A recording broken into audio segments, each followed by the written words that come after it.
56 ఎకరాల భూమిని ఊరు పేరు లేనటువంటి సంస్థకి, కనీసం అనుభవం లేనటువంటి సంస్థకి కేవలం 2 మాసాల ముందే రిజిస్టర్ అయినటువంటి సంస్థకి 56.36 ఎకరాలు దాదాపు 2,500 నుంచి 3,000 కోట్ల రూపాయలు విలువైనటువంటి భూమిని కట్టబెడుతూ రాష్ట్ర ప్రభుత్వం నిర్ణయం తీసుకున్నటువంటి విషయం మీ అందరికీ తెలుసు. దాదాపు 4-5 రోజులుగా రాష్ట్ర వ్యాప్తంగా దేశవ్యాప్తంగా పెద్ద ఎత్తున చర్చ జరుగుతూ ఉంది. అసలు ఈ కంపెనీ ఏంటి, ఈ కంపెనీకి సంబంధించినటువంటి బ్యాక్గ్రౌండ్ ఏంటి, ఆర్థిక పరమైనటువంటి బలం ఏంటి, దీంట్లో ఉన్నటువంటి డైరెక్టర్స్ ఎవరు, అసలు ఈ సంస్థకు సంబంధించినటువంటి కార్యకలాపాలు ఏంటి, ఇవన్నీ కూడా పెద్ద ఎత్తున దేశవ్యాప్తంగా చర్చ జరుగుతూ ఉంది. వాళ్ళు ఏదో 5,728 కోట్ల రూపాయలు పెట్టుబడి పెడతామని చెప్పి ముందుకొచ్చారు.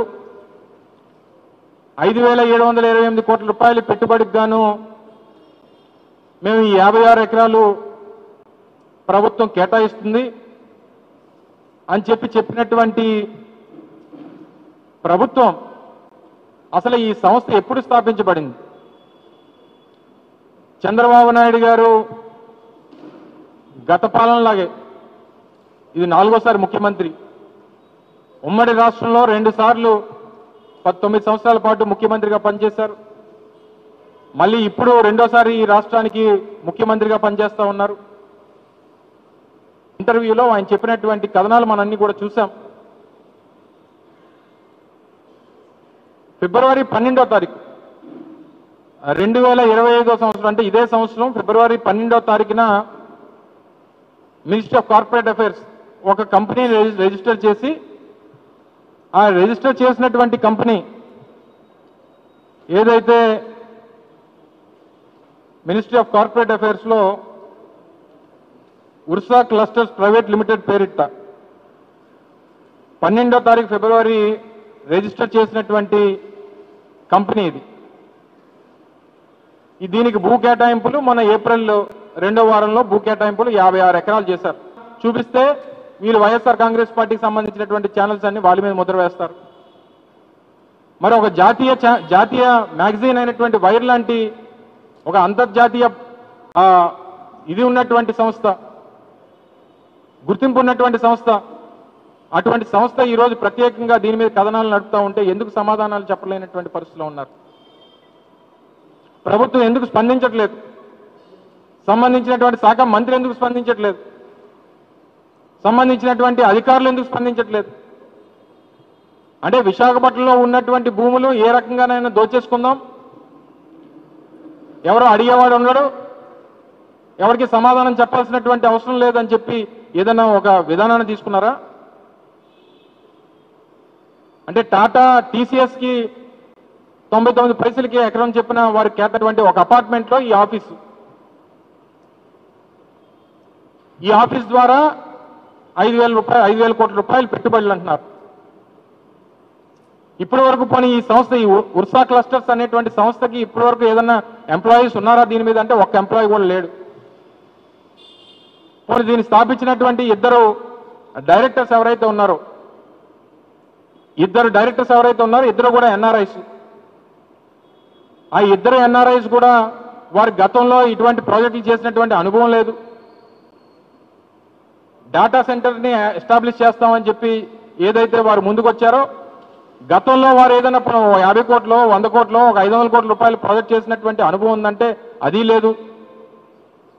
మరి ఏ ప్రాతిపదికన వీళ్ళకి 56 ఎకరాలు ఒక data center establish, IT minister ఉంటారు, 7-8 మంది మంత్రులు ఉంటారు, వారితో పాటు senior principal secretary different departments, ఈ కన్సర్న్ డిపార్ట్మెంట్ సంబంధించినటువంటి ప్రిన్సిపల్ సెక్రటరీలు అందరూ కూడా కమిటీలో ఉంటారు. ఆశ్చర్యకరం ఏంటంటే ఈ ఉర్సా క్లస్టర్స్ అనేటువంటి సంస్థ 2 నెలల క్రితం స్థాపించబడినటువంటి సంస్థకి ఈ ఎస్ఐపిసి క్లియరెన్స్ ఇచ్చింది, ముఖ్యమంత్రి గారి అధ్యక్షతన ఉన్నటువంటి ఎస్ఐబిబి క్లియరెన్స్ ఇచ్చింది.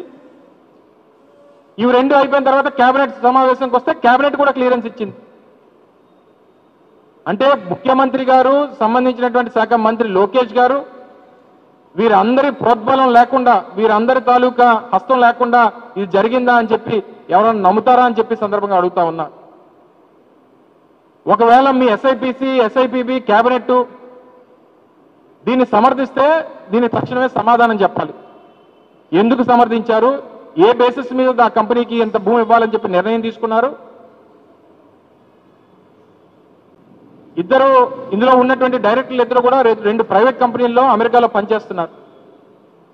మరి పనిచేస్తున్నటువంటి ఇద్దరు 5,000 కోట్ల రూపాయలు పెట్టుబడులు తీసుకొస్తారని చెప్పి ఎలా నమ్మారు?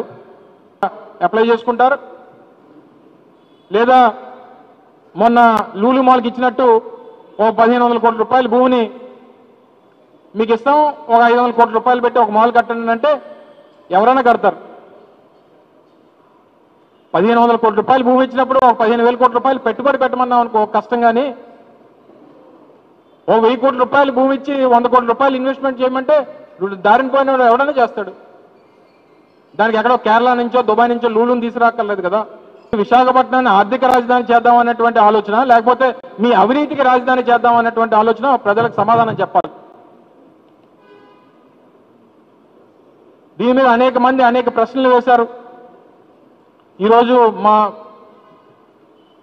మాజీ ఎంపీ అయినటువంటి కేసినేని నాని గారు కూడా ఒక లేఖ రాష్ట్ర ముఖ్యమంత్రి రాశారు. వాళ్ళ తమ్ముడు ఏదో అందులో ఇన్వాల్వ్ అయి ఉన్నారేమో అన్నటువంటి అనుమానాలు మాకున్నాయి. ఈ డైరెక్టర్లో ఒక డైరెక్టర్ మా తమ్ముడికి క్లాస్మేట్గా ఉన్నాడు అన్నటువంటి అనుమానాలను, ఆయనకున్నటువంటి అనుమానాలను ప్రశ్నిస్తూ ట్విట్టర్లో ఒక పోస్ట్ చేశారు. తర్వాత ముఖ్యమంత్రి గారు కూడా ఒక లేఖ రాశారు.